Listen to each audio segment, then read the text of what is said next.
안녕하세요. 3분 체크 이혜린입니다. 요즘 시장 정말 변동성이 큰데요. 그 안에서 잘 버틸 수 있는 4월 둘째 주 일정 바로 만나보도록 할게요. 그럼 출발! 7일 월요일입니다. AI 자율주행 기술대전 서울 모빌리티 포럼이 11일까지 킨텍스에서 개최됩니다. 국내 기업과 미국 아마존, 중국 바이두가 한자리에 모일 뿐더러 글로벌 자율주행 기업도 참여하니까요. 투자 협력에 대한 소식도 주목해보시면 좋겠습니다. 또 유로존의 2월 소매 판매도 발표됩니다. 인플레이션 우려 계속되면서 전월 소매 판매는 5% 하락, 예상보다 큰 폭으로 감소했는데요. 이날 유로존의 4월 센텍스 투자자 기대 지수도 발표되니까요. 함께 지켜보시면 좋을 것 같습니다. 8일 화요일입니다. 한국의 2월 경상수지가 발표됩니다. 지난 1월 경상수지는 무려 21개월 연속 흑자 기조를 이었는데요. 감소폭 축소 확인할 수 있을지 지켜보시죠. 삼성전자의 1분기 잠정 실적이 발표됩니다. 세계분기 연속 영업이익 감소가 전망되지만 일제히 2분기부터 실적 반등을 전망하고 있습니다. 반도체 관련주 흐름들 꼭 챙겨보시고요. 미국에서는 3월 NFIB 소기업 낙관지수 발표됩니다. 트럼프 대통령 출범 이후 미국 소규모 기업주들이 느끼는 불확실성 커지고 있는데요. 경기 자신감, 회복세 보일 수 있을지 지켜보시죠. 9일 수요일로 넘어갑니다. FOMC 회의록이 공개되는데요. 향후 금리 향방과 함께 가장 우려되는 인플레이션에 대한 평가까지 확인해 보시죠. 한국의 3월 실업률도 공개가 되는데요. 2월 실업률은 1년 전과 동일한 3.7%로 양호한 수치를 기록했습니다. 그 이변에는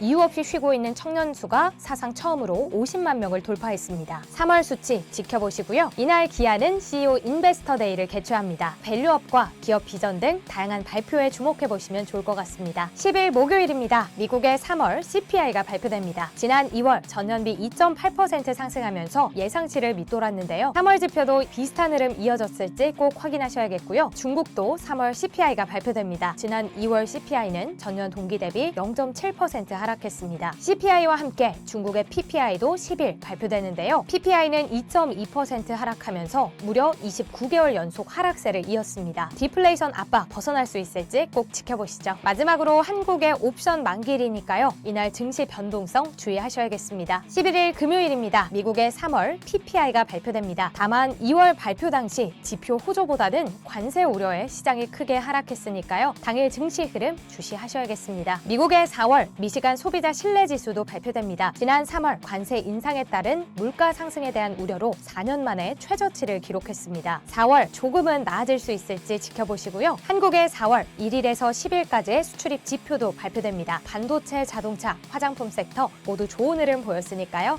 4월 첫째 주 수출입 꼭 챙겨보시죠. 네, 이렇게 4월 둘째 주 일정까지 체크를 해봤습니다. 저는 다음 주에 더 자세한 일정으로 돌아올게요. 그럼 안녕!